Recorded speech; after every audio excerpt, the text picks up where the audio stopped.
Kay laliman ng aking kamalayan, naroon ang bakas ng iyong walang hanggang kaisipan.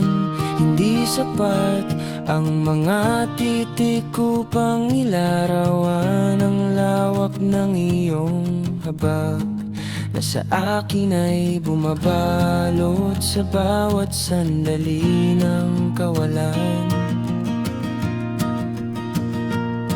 Salamat, Amang dakila, sa hindi nakikitang kamay na gumagabay sa akin sa gitna ng makipot na daan at mapait na buhay.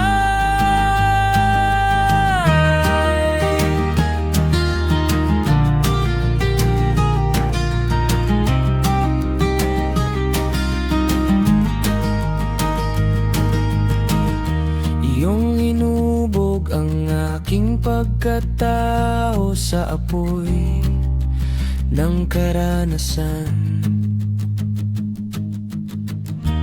upang sa huli ang iyong liwanag ang sa akin ay maging tanging katotohanan.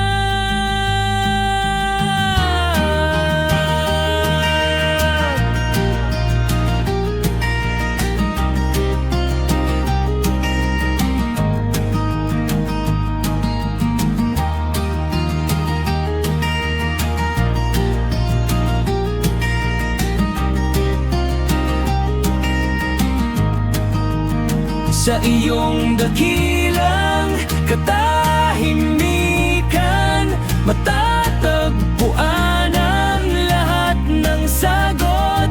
Ang aking paghinga ay hiram lamang, isang sagradong utang na sa iyo ay dapat itugot. Sa paglubog ng araw at sa pagsapit ng kawalang hanggan, ang aking pasasalamat ay magiging kaisa ng iyong